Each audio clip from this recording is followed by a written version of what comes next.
How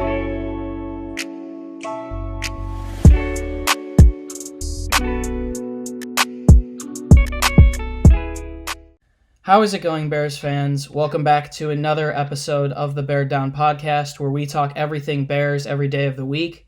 I am your host, Chris Maltby, and today I am joined with my co-hosts, Parth and Jaylen McClinton. How's it going, fellas? Doing good, out here recording another Bears video another day. Always pushing out content for you guys. I'm doing great, trying to enjoy the last week before I get out of school. So, yeah, that's about it. And we are joined today by a very special guest. He's the longest tenured Bear in Chicago Bears history, played 16 seasons in Chicago, also the career leader in games played with 245 games. He's a graduate of Duke, and he is the Ed Block Courage Award winner of 2014. Welcome to the show, Patrick Mannelly. Hey, man, thanks for having me on. It's good to talk to you guys and talk a little Bears while there's really no real off-season going on, but it's pretty fun to chat with you guys. Absolutely. It's going to be fun. We're going to be breaking down everything Bears today with Pat and also talking a little bit about his time on the team, obviously. So let's start right here, Pat. I don't think there's any other good spot to start, but you're the Chicago Bears career leader in games played and you're the longest tenured player in team history. What does it mean to you holding these accolades for such a storied franchise that just hit its 100th season in the league? Well, that's kind of what's neat, that it just hit its 100th season. We had that 100-year celebration, and to be around all the great players that were invited to that celebration was super cool, with all the Hall of Famers there. And then just to have a record in the record book that hopefully won't be broken for a while is kind of like one of those moments where you kind of pat yourself on the back and you're like, holy crap, I did it. I played that long. I hold a Bears record. Played a lot more games than Steve McMichael, Walter Payton, Olin Kreutz, some of the greats that have gone through there. But being a long snapper, guys, I think that's the only thing I could maybe put on the record books is longevity. That's about it. So I'm happy I did it. You look back in your career as you've been away, I've been away 7-8 years now, that you think about all the fun times and great times, and you're like, wait, I played in the NFL for 16 years. Holy crap, that was fun. Yeah, that is awesome, especially with all at the same team. You were obviously part of the 2006-2007 Super Bowl team. That game didn't turn out too well, but how special was it to play in such a big stage? It was kind of just the whole year was special. To play on that big stage was great. To lose it was unfortunate, but we had just an amazing locker room, amazing guys, amazing leadership, great coaches, great training staff, just a good building. And we had a good building most of the time I was there, but just to look back on it, that whole year was just a great journey. We were 13-3, and then beat the Saints the way we did in the NFC Championship, and to go down to Miami and play the Colts and unfortunately lose is a little boy's dream, though. Just to be able to say you played in the Super Bowl, to see all the media hype for the 2 weeks leading up to that game is you can't believe there's that many people covering the sport of the NFL, because it's just that one game and the two teams, and they're all there for 2 weeks. Even talking to long snapper, even talking to the punter and kicker. So it was a dream come true. But walking off that field and seeing the confetti flying and knowing the Colts won, that was a little disappointing. Mm-hmm. Definitely for a person who didn't really get to experience that Super Bowl, I just saw how my parents, reaction was. That definitely had to hurt. So you played alongside some incredible special teamers and future Hall of Famers in Devin Hester and Robbie Gould. What was it like working alongside them on a daily basis? Let's start with Devin Hester. Devin was one that when he walked in the building and you saw him on the practice field for the first time, you were like, oh my God, this guy is special. Yeah. He just had that speed, that gear. We had some fast guys on the team. All the guys in the NFL are fast, but then when he got the ball in his hands or you just saw him on the field, you're like, yep, he's faster than everybody else. And then he goes out his very first game against the Green Bay Packers, returns it for a touchdown. A punt for a touchdown. You're like, okay, this kid is special. And he just kept being great. But what I loved about Devin is he worked his butt off. He had the God-given ability to return kicks and see the field and make those cuts and have that speed, but the amount of times he sat out there on the jugs machine catching kickoffs and punts and just working at his craft, it showed. That's why he ended up being as great as he is. And then Robbie Gould was another one. Robbie came in, was really raw. Came in for a tryout, I think with like 5 or 6 other guys.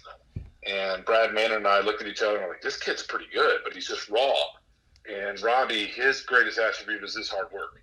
Mm-hmm.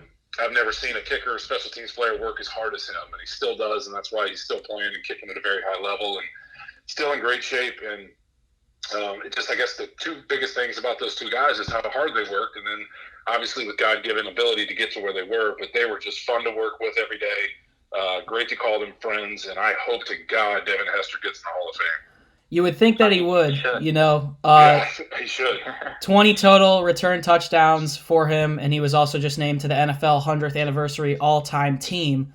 Pat, you also got to work alongside some of the greatest defenses in the history of the NFL in 2006 that included marquee names, like Brian Urlacher, Lance Briggs, Charles Tillman. How special was that defense there in 2006? I mentioned our locker room earlier, how close we were. Even that unit within itself was even closer.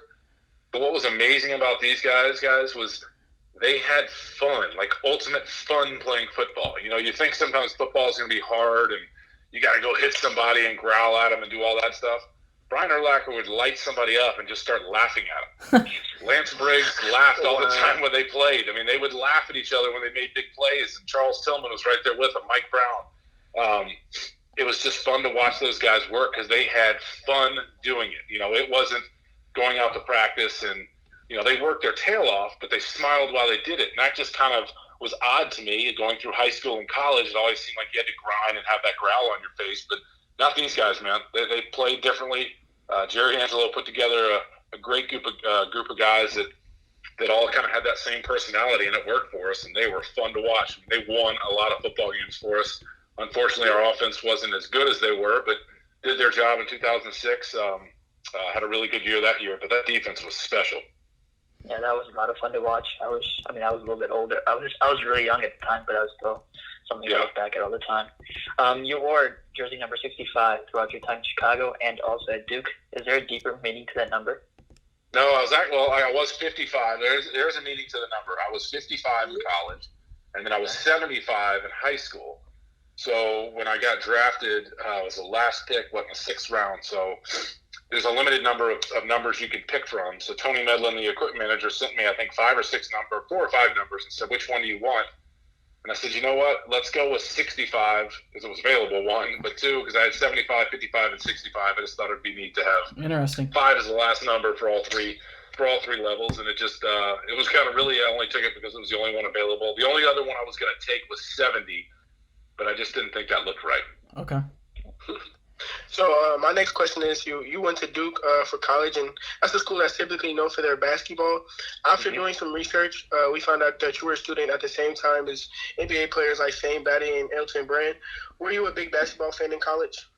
Huge. So that was my favorite sport in high school. Like, I played basketball and football, and just a quick story is that, when the football team would be up in the weight room working out, it kind of overlooked our gym floor. The basketball teammates would yell out and we need one, during the off season, and I'd be the first one sprinting out of the weight room to play basketball. So I was a huge basketball fan, and then to be able to watch some of those guys play was great. And the other one that was there was Grant Hill. Man! My sophomore year, lost, I believe, to Arkansas in the finals, or was that my freshman year? Whatever it was, but. Really cool story about this, guys. Steve Wojciechowski, who's now the head coach at Marquette, Jeff Capel, who's now the head coach at Pitt. There were 2 players there at the time, and they were dorm mates of mine. And I got to play pickup ball with the team every now and then during the off season. So I got to play with Grant Hill and Cherokee Parks and all those great teams, and that was fun. That was cool to watch those guys play. And like I was talking about Devin Hester when he got on the field, how much faster he was than everybody. I could not believe how much better Grant Hill was than all the other guys that were on that team. He was just that great, and it's unfortunate he had as many injuries as he did in the NBA because I thought he would have had a great career. He did have a good career, but would have had a really great career in the NBA if he didn't. But, yeah, it was fun to be at Duke with those guys. Absolutely. So earlier on you mentioned how much fun those teams in 06 had, and something great about the Bears now, with Matt Nagy there, is a lot of players talk about that culture that he brings into the locker room. That's a lot of fun.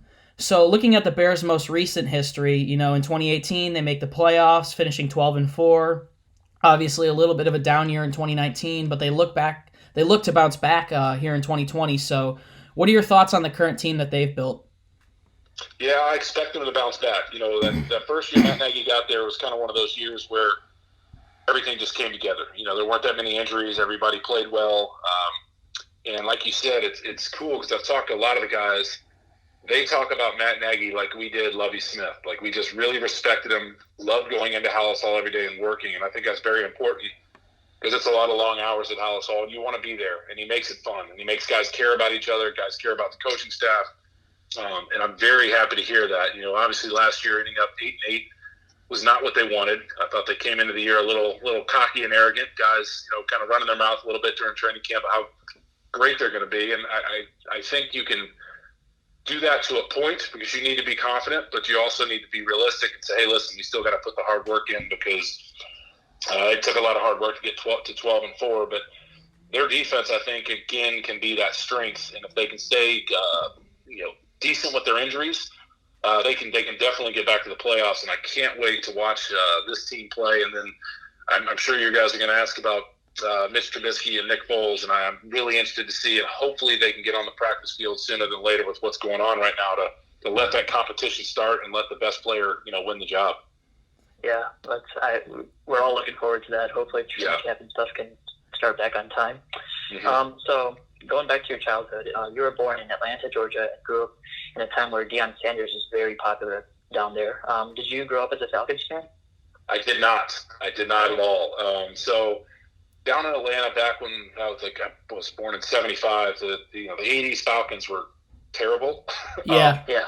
And then down south, it's really an SEC country. So you pick your SEC school, which you're a fan of, and then you kind of watch the NFL. But the Falcons just weren't good enough consistently to really be hardcore fans. So I was actually more of a Georgia Bulldog fan than an NFL fan. But when Deion Sanders got there, he raised the level of interest quite a bit with Jerry Glanville and those guys. But a cool story about Deion Sanders growing up as a fan is my rookie year, we're playing, I can't remember who he was with. I just know it was him as the returner, as the punt returner, and actually I tackled him. Oh, and I'm man. on top of, yes. So, it wasn't like an open field tackle that was sweet or anything like that. It was more of me and another player were coming down, and Deion didn't like contact, so he just kind of ducked, and buried before he got hit hard. So I ended up getting there first and landing on him. So it goes in the stat sheet as a tackle by Patrick Mannelly on Deion Sanders. But what I did at the end is when I'm getting up, I rub his back, oh my God, this is Deion Sanders. Holy crap. And that was just one of my first fan moments as a player in the NFL. It was like, I'm really on the field with this guy. Holy, that's Deion Sanders. Yeah. So talking more or a little bit about your childhood, we touched earlier on your time at Duke, university that's very prestigious. How important were academics for you growing up as a student athlete? Big time. My mom and dad pressed it quite a bit. Ended up going to a private Catholic high school, just kind of chasing that education.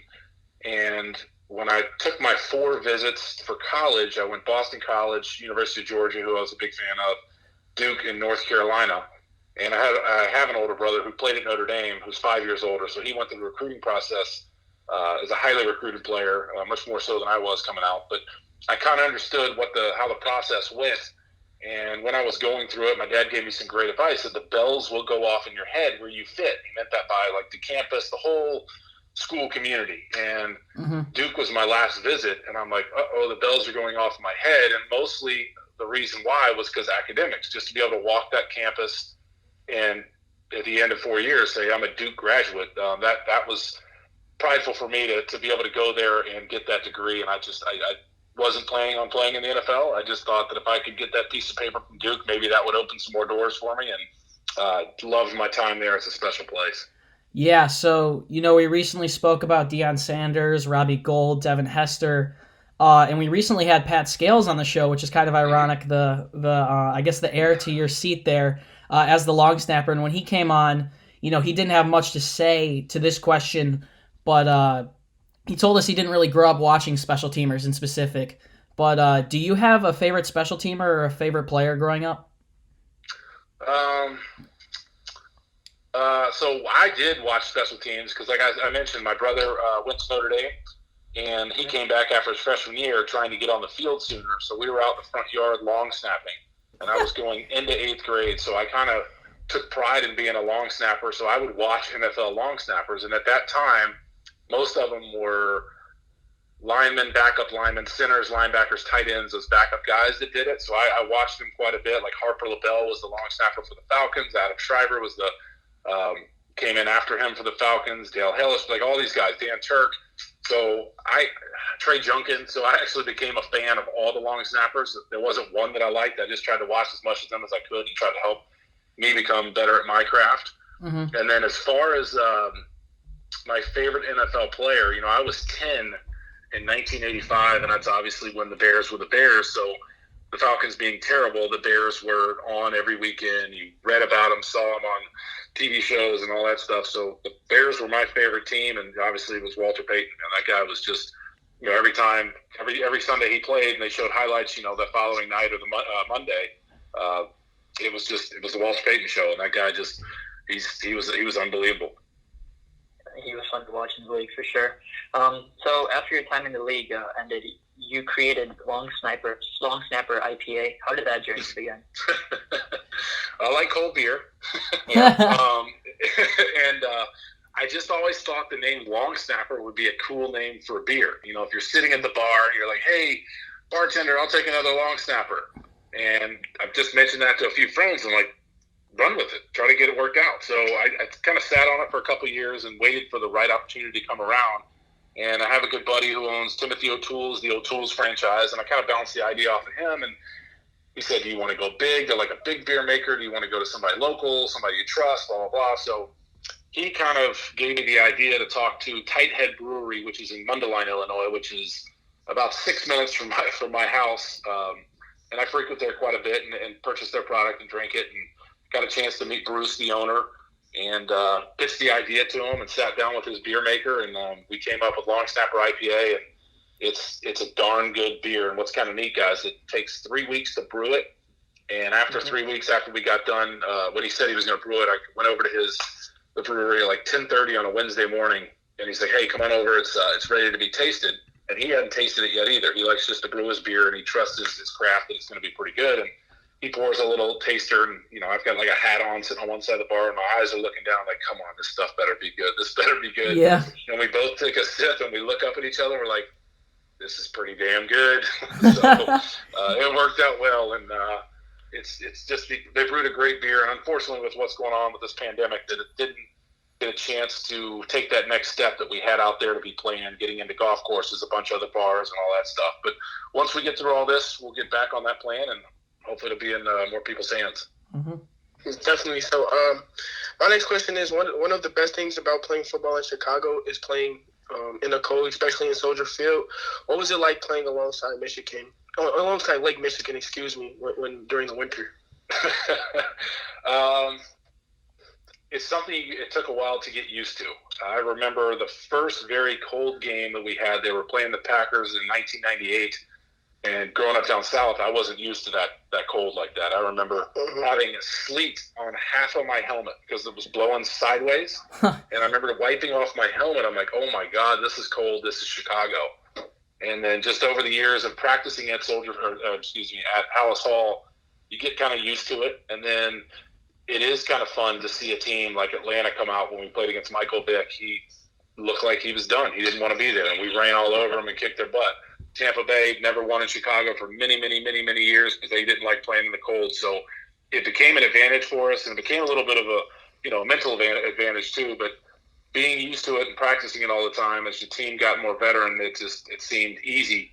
But there's some pretty cool games in the snow against the Patriots. We had, 4 inches of snow, wind blowing like crazy, and unfortunately Tom Brady and I think it was Wes Welker ripped our, what. But there have been some fun games there. But it's something you have to get used to, and once you do, you can use it to your advantage. Yeah, so, you might have been reading off our script earlier, who knows, but you brought up, Foles and Trubisky. Obviously, the Bears send a 4th-round pick over there to get Foles, over 11,000 career passing yards, Super Bowl LII champion and MVP, Pro Bowler. Ton of accolades there for him.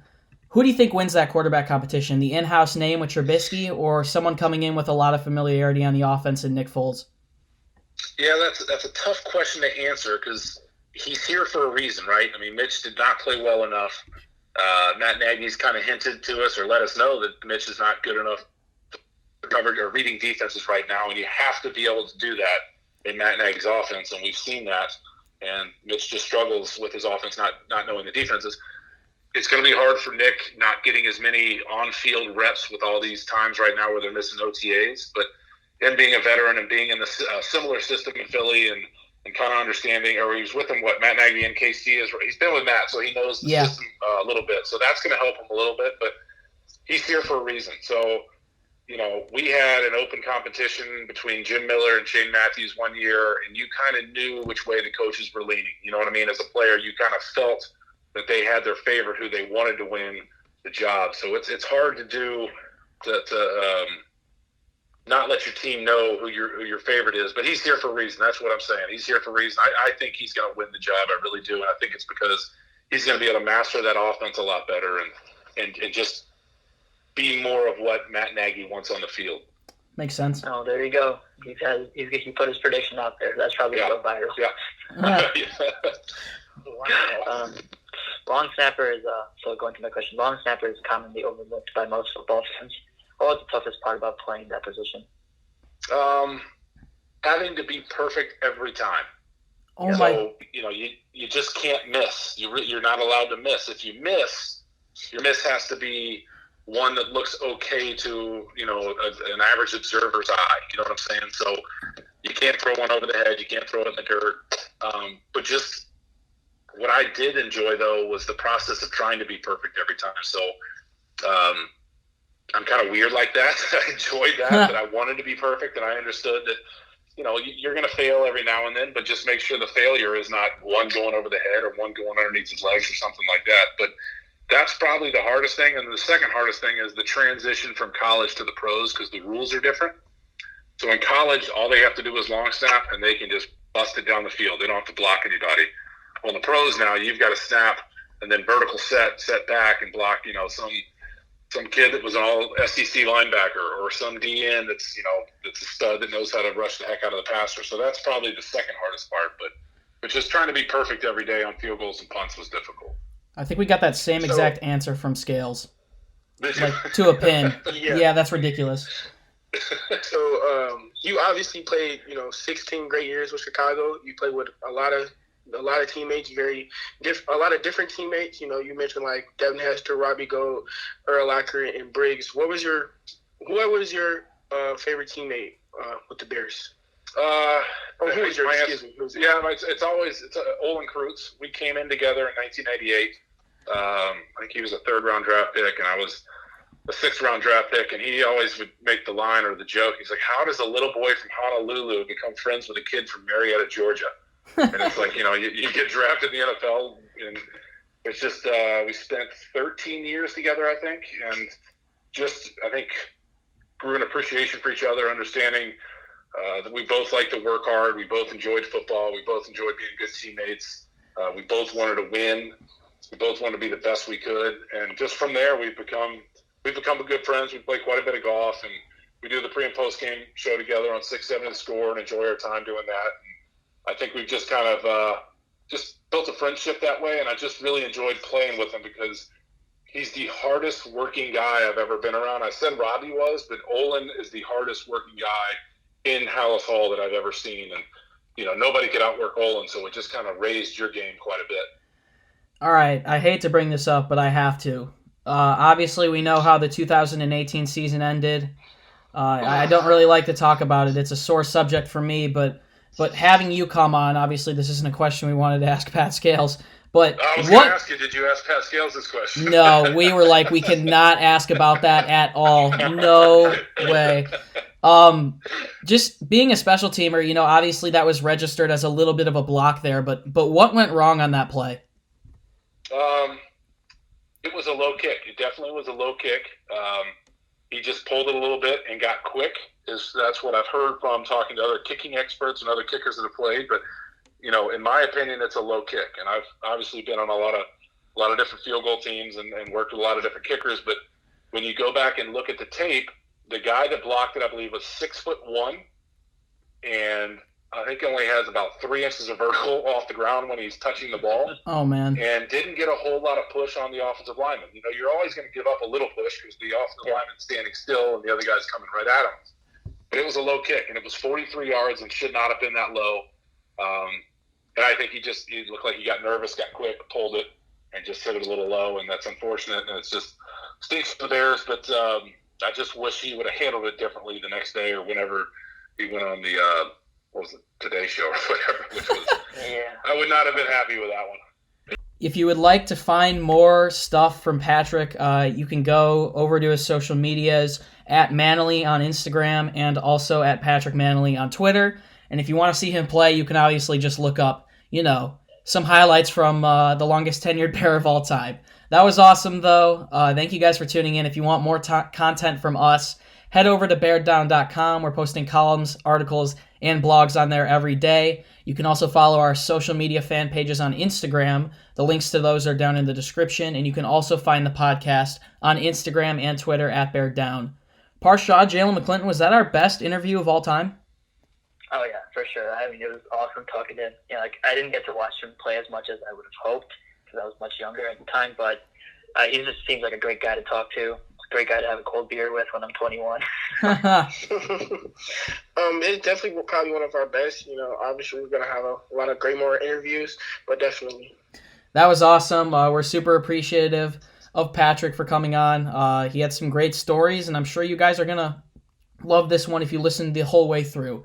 Do us a favor before we sign off. If you are new to the channel, do us a favor and subscribe. Click the bell for notifications whenever we post, and like the video. It's been a pleasure to be your host. Once again, my name is Chris Malpe. Do us a favor, Bears fans. Continue to stay safe. And as always, bear down. We'll see you in the next one. Peace.